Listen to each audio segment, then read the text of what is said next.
Emma avait toujours eu une fascination pour les objets anciens. Elle adorait parcourir les brocantes, respirant l'odeur du bois vieilli, du métal rouillé et des livres jaunis. Un jour, dans une petite boutique oubliée, elle aperçut, recouvert de poussière, un grand miroir. Son cadre était en bois sombre, sculpté de motifs étranges ressemblant à des runes ou des symboles occultes. Sa surface, légèrement ternie, semblait absorber la lumière au lieu de la refléter. Intriguée, elle l'acheta et le plaça dans sa chambre, juste en face de son lit. La première nuit, alors qu'elle se démaquillait, elle crut voir une ombre passer derrière elle dans le miroir. Elle se retourna d'un coup, la pièce était vide. Elle se rassura en se disant que ce n'était qu'un jeu de lumière. Mais les nuits suivantes, l'atmosphère changea. La chambre, habituellement paisible, semblait plus froide. Son reflet paraissait, décalé. Quand elle levait la main, le reflet la suivait avec un léger retard. Quand elle souriait, son image souriait une seconde trop tard. Comme si ce n'était pas un miroir, mais une personne, qui l'imitait.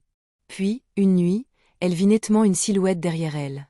Une forme sombre, immobile, avec deux yeux pâles brillants au fond du miroir.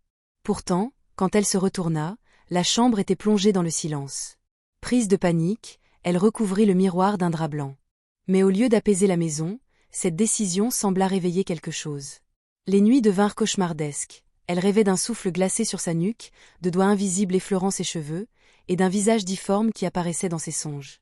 Même sous le drap, le miroir brillait parfois d'une faible lueur verdâtre, comme si la présence à l'intérieur frappait pour sortir.